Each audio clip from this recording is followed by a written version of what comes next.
মালকে বিক্রি করে। আবার দুই কি যে জাকাত দিলে মাল কমে যায়, কিন্তু আসলে এটা নয়, বরঞ্চ জাকাত দিলে মাল বাড়ে, জাকাত দিলে মাল পবিত্র হয়, জাকাত দিলে মাল হেফাজত হয়। সর্বোপরি কথা হল এই যে মাল সম্পদ, এটা আমার নয়, এটা আল্লাহ তাআলার মাল। আমার নামটাও আমার নাম, সেটাও আল্লাহ তাআলা। আমার সম্পদ, টাকা পয়সা, চাকরি বাড়ি, এগুলো সব মালিক হল আল্লাহ তাআলা। সবের মালিক কি? সব কিছুর মালিক আল্লাহ রাব্বুল আলামিন। আমি শুধু এটা পাহারাটা সিকিউরিটি, আমি শুধু সিকিউরিটি রাখলাম, এছাড়া আর কিছুই না। কিন্তু আল্লাহ আলাদা আবাস এটা সে দিশা দেয়, দিশা কি বলে, দিশা দেয় এই মানব সম্পদের মধ্যে, এইগুলি করে দিশা দেয়, আকর্ষণ দিয়েছে। এটার জন্য সবাই করে আপনি কত আপনি করেন, এটা সবাই যাতে নিয়ন্ত্রণ করে যা করতে পারে, নিয়ন্ত্রণের ভিতরে থাকতে হবে। আল্লাহ তাআলা নির্ধারিত সীমারেখা আছে, এই সীমারেখার মধ্যেই চলতে হবে। আপনি টাকা কামাই করতে করতে করতে বিশ্বের সবচেয়ে বড় প্রয়োজন ইসলাম দেশের আছে, দুবাই দেশের দেশের আছে না, দুনিয়াদার কত দুনিয়াদার করতে টাকা পয়সা অনেক বেশি হইলেই দুনিয়াদার এটা করে। যদি শরীরের বিরুদ্ধে টাকা পয়সা ইনকাম করে এবং এটাকে খরচ করে, আয় করে, শরীরের পাখি ওই দুনিয়াদার, ওই কি কথা বলতে পারেন, ওই দুনিয়াদার। কিন্তু আপনি শরীর সম্মতভাবে জায়েজ পন্থায়, হালাল পন্থায় আপনি টাকা পয়সা উপার্জন করে আপনি বিশ্বের সবচেয়ে বড় ধনী হয়ে যাবেন, কোনো সমস্যা নাই। ইসলামের আহ্বান, ইসলামের জন্য কথা বলে, ইসলামের জন্য আরো ভালো।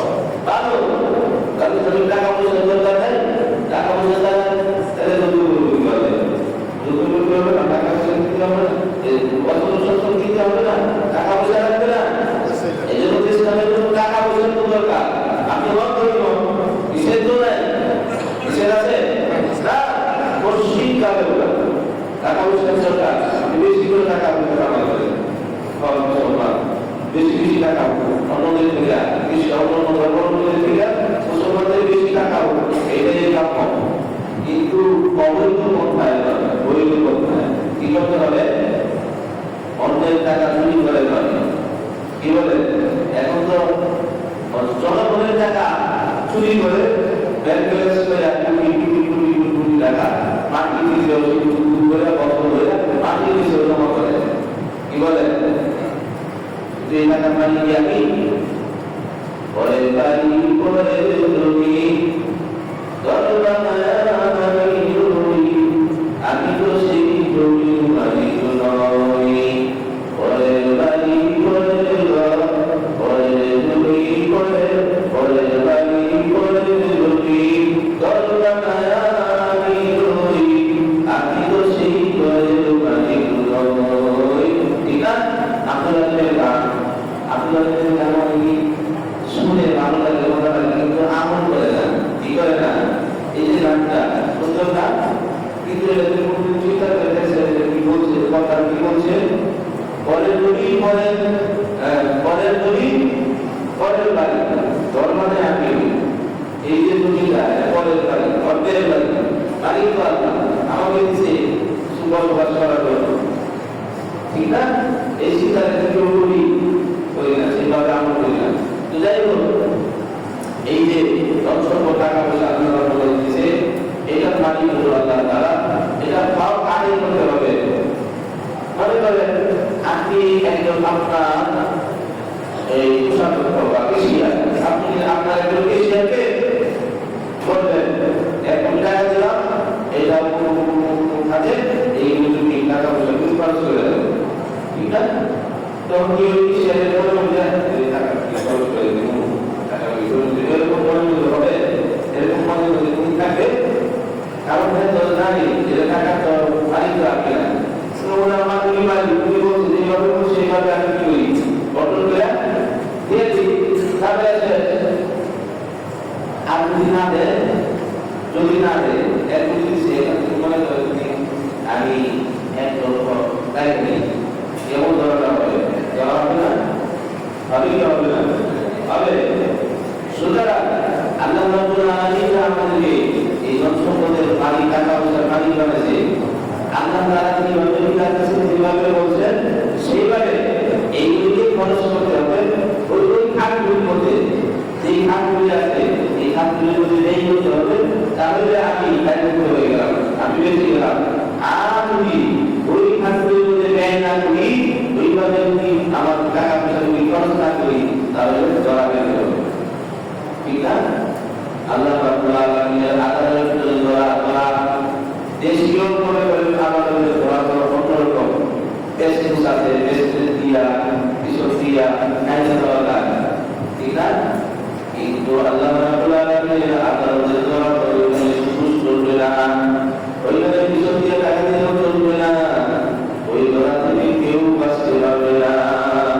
তাদের আল্লাহ রাব্বুল আলামিন পবিত্র কালামের মধ্যে বলে সূরা তাওবার 35 নম্বর আয়াতের মধ্যে বলে ওয়াল্লাযীনা ইয়াকতুমুনা আয-যাহাবা ওয়াল-ফিদ্দাতা ওয়া লা ইউনফিকুনাহা ফী সাবিলিল্লাহি ফাবাশশিরহুম বিআযাবিন আলীম।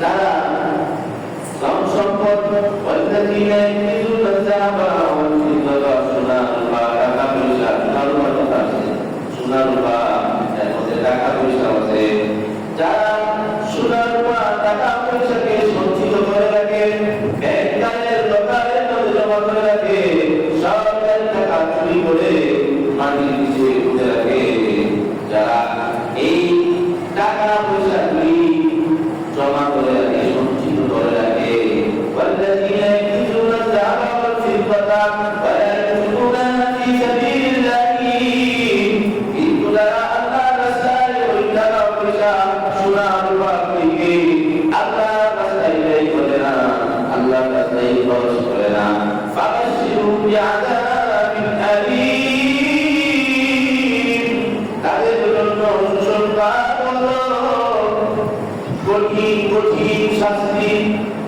ফাবাশশিরহুম বিআযাবিন আলীম, তাদেরকে যন্ত্রণাদায়ক শাস্তি সুসংবাদ দাও। যন্ত্রণাদায়ক শাস্তি আপনারা কি বলেন? সুসংবাদ না দুঃসংবাদ দিলেন, বুঝলেন? আল্লাহ তাআলার মহান প্রতিবাদ যেমন তাদেরকে যন্ত্রণাদায়ক শাস্তি সুসংবাদ দাও। সুসংবাদ না দুঃসংবাদ দিলেন? দুঃসংবাদ অবশ্যই খারাপ সংবাদ। এই জন্য তারা মানে এই কথা বলছে সুসংবাদের কথা। আল্লাহ রাব্বুল আলামিন বের করে বলছে কি করে মস্তানি করে কথা বলতেছে, কি করে বলছে সুসংবাদ কেন বলছে? সুসংবাদ না দুঃসংবাদ? দুঃসংবাদ সুসংবাদ মানে সুসংবাদ, তো সুসংবাদ কেন বলছে?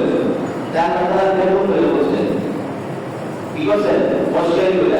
আমরা বলি না ওই মজা কাটে মজা মজা দেখো না দুলাই করবো কথা বুঝতেছে না, এরকম বলে আমরা আগে বলি না মজা দেয় কিন্তু বলে মজা, এরকম মজা দেয় মজা খাওয়াবো নাকি দুলাই করবো। আল্লাহ এই প্রকৃতি করছে সুসংবাদ মানে কি দুলাই দেওয়া হবে, দুলাই দেওয়া যন্ত্রণা শাস্তির সুসংবাদ, যন্ত্রণা শাস্তির সুসংবাদ।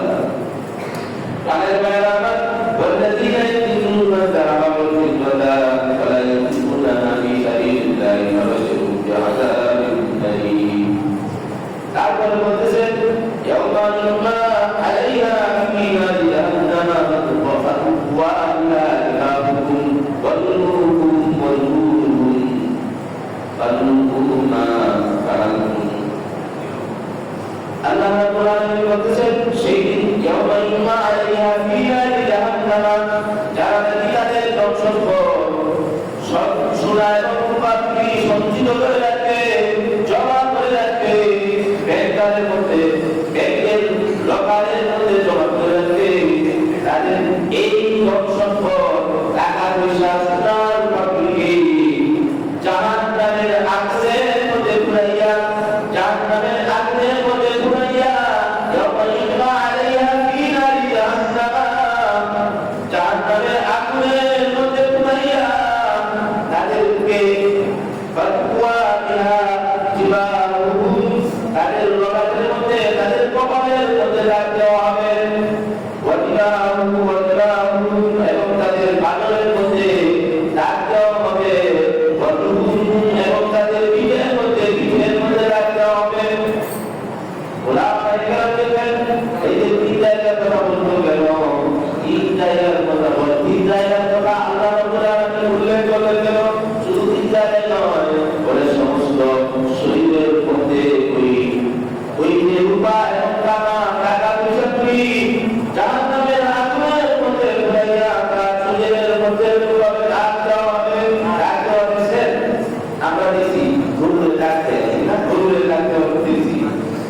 যে অবস্থা হবে, শরীরের মাংসগুলি সব পুড়ে গলতে থাকবে, পড়ে যাবে, আবার শরীরের মধ্যে মাংস হবে। এরকম ভাবে তাকে শাস্তি দিয়ে থাকবে। পারবেন, সহ্য করতে পারবেন?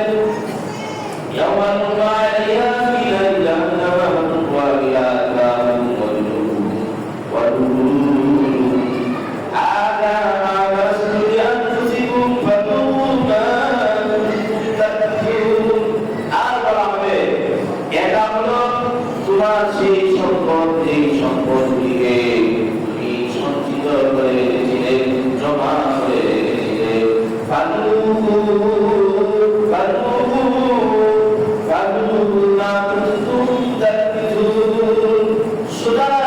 তুমি এই ধন সম্পদে সঞ্চিত করা ধন সম্পদে সার গ্রহণ করো। সার নাও, সার কি বলে? সার নাও, সার। সাত মাসে আল্লাহ রাব্বুল আলামিন ব্যর্থ করে বললেন, এর শাস্তি দুনিয়া ভোগ করো, এর শাস্তি ভোগ করো।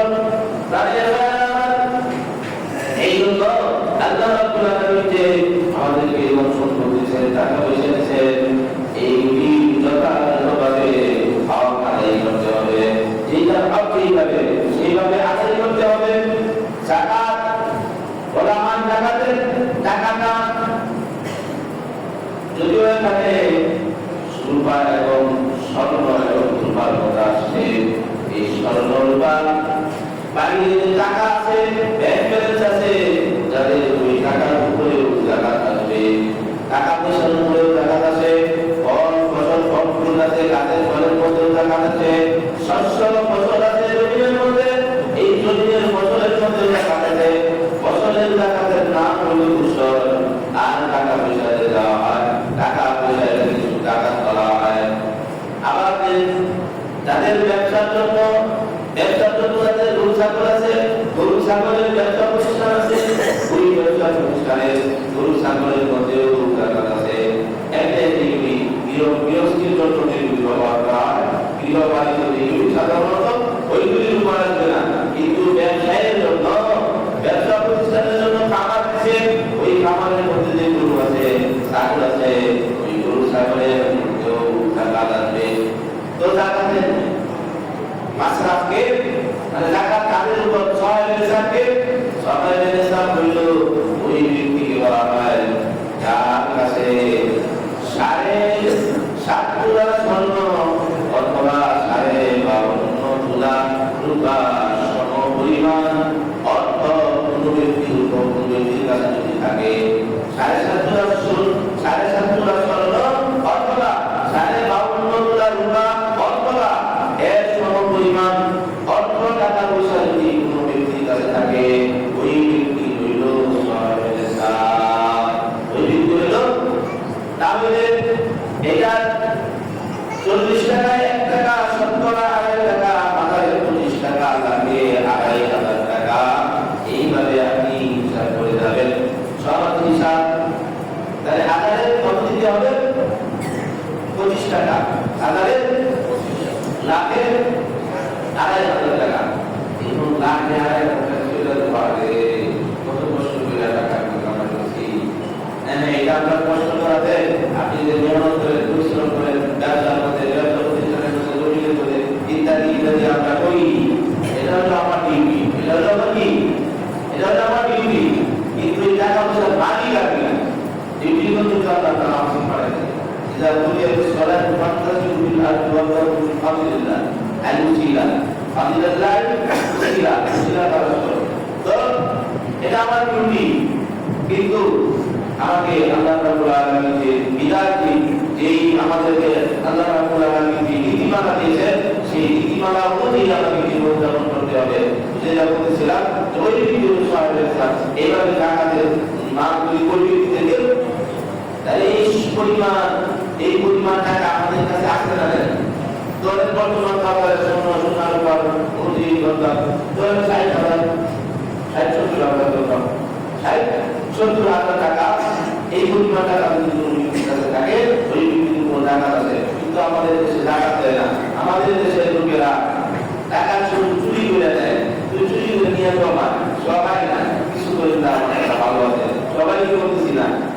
সব জনগণের টাকা। কি বলেন, আমাদের জনপতি, বাংলাদেশের জনপতি শুনছিলাম 1,00,000 টাকার উপরে প্রতিজনে ঋণ আছে। প্রতিজনে 1,00,000 টাকার উপরে প্রতিজনে জনপতি ঋণ আমার উপরে আছে, আপনার উপরে আছে।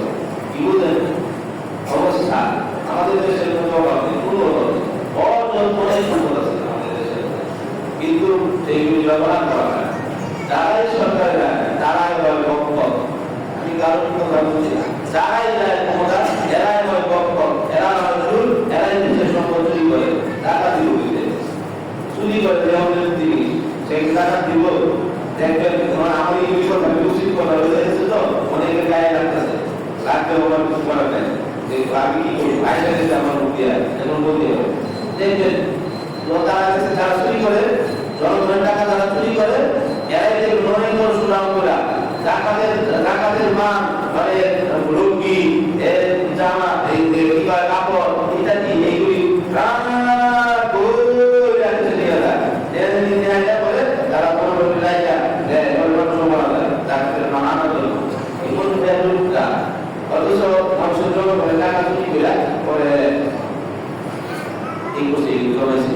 কথা বুঝলেন না? শ্রমিকদের টাকা চুরি করছে, শ্রমিকদের অকালে করে, শ্রমিকদের টাকা দিয়ে প্রাপ্য সেটা কি মালিকেরা দেয়? কেউ মালিক উদ্ধারে রাখতে হবে না। শ্রমিকদের টাকা কি মালিকরা দেয়? এই যে শ্রমিকের বর্তমান শ্রমিক ছিল মাসের হইল 50,000 টাকা, দিল 30,000 টাকা, এই 20,000 টাকা দিয়ে সে খাইল শ্রমিকের টাকা। কিভাবে খাইলে আমরা আমাদের বাবুদের এই যে বস্তি আছে ইত্যাদি ইত্যাদি এভাবে খায়। এই যে খাইল এই ইত্যাদি হইল যে শিল্পপতি শিল্পপতি এই যে শ্রমিকের এই গরিব মানুষের টাকা দিয়ে এই গরিব মানুষের টাকা দিয়ে সে টাকা দিব পুরা কিলো দেখানো দেশের অনেক চিন্তা অনেক কবি এতে টাকা খরচ করে না। মেম্বার বলে দাঁড়াইছে আরে সব খরচ করবো আমাদের খরচ করতেছি গেল এমন খাওয়াই গেল এতে তো উন্নত একটা কাজ পাওয়া না এমন খরচ করে কেন হয়েছে এটা ঠিক না। এই যে কথা দুইটাই হোক আইসা বললাম তো টাকা আমাদেরকে আমি এরকম এরকম কিছু কথা বলে পারেন এইগুলির জন্য সমস্যা হয় রাগ করে। তো যাই হোক টাকা আমাদেরকে দিতে হবে, টাকা আমাদেরকে আদায় করতে হবে। আল্লাহ রাব্বুল আলামিনের পক্ষ থেকে খরচ দিতে হবে। খরচ টাকা আদায় করে কি সহায়ের ছাত্র বললাম, সহায়ের ছাত্রকে সহায়ের হিসাবের উপর টাকা আদায় করা খরচ।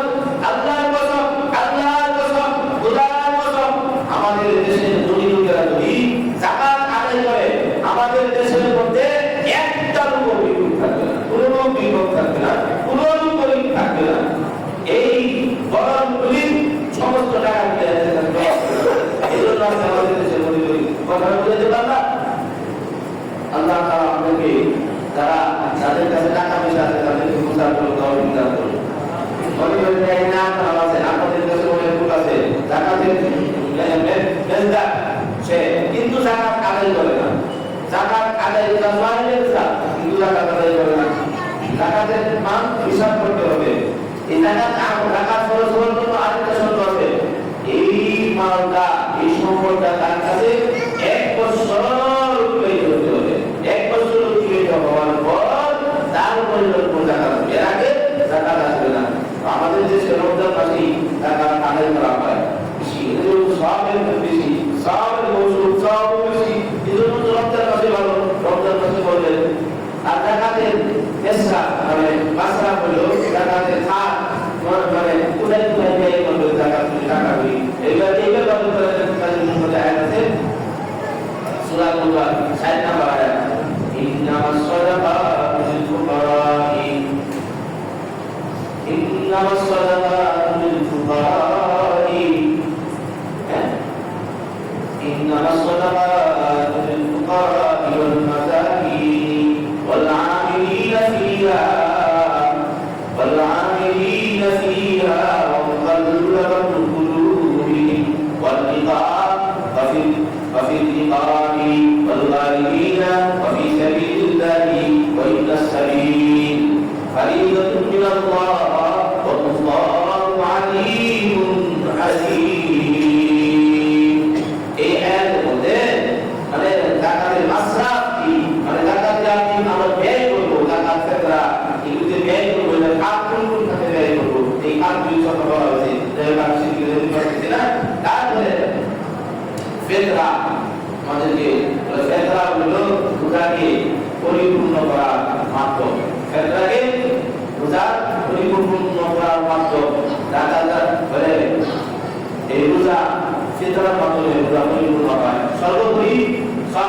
নেশাব যারা, এই সাহেব নেশাব যারা বললাম, তো সাহেব নেশাব যারা তাদের উপর প্রতি মানে প্রত্যেকে ফেতরা আদায় করা ওয়াজিব, ফেতরা আদায় করা ওয়াজিব। ফেতরার পরিমাণ হইল 1 কেজি 650 গ্রাম গম, 1 কেজি 650 গ্রাম গম বা কিশমিশ বা অন্যান্য জিনিস আছে, কিশমিশ দিতে পারে, খুরমা দিতে পারে, সেটা দিতে তো আরো অনেক কিছু হয়। সেই যদি এরকম এটার স্তর আছে, যারা গরিব বেশি তারা ওই টাকা ইয়া দিবে, কিশমিশ দিবে, না হয় ইয়া দিবে, খুরমা দিবে, ইত্যাদি ইত্যাদি এগুলি দিবে। আর সাধারণ লোক যারা, সাধারণ মধ্যবিত্ত যারা, তারা ওই গমের হিসাব করবে। কথাটা বুঝাইতে পারলাম? যারা বেশি লোক বাংলাদেশের বড় বড় বড় বড় বড় দুনিয়া আছে, তারা ওই মুরগি টুরগি ওই কিশমিশ হিসাব করে দিবে। টাকা বেশি আসবে, তারা টাকা পাবে, এজন্য টাকা বেশি আসবে, বেশি পাবে। আর সাধারণ যারা, তারা সাধারণ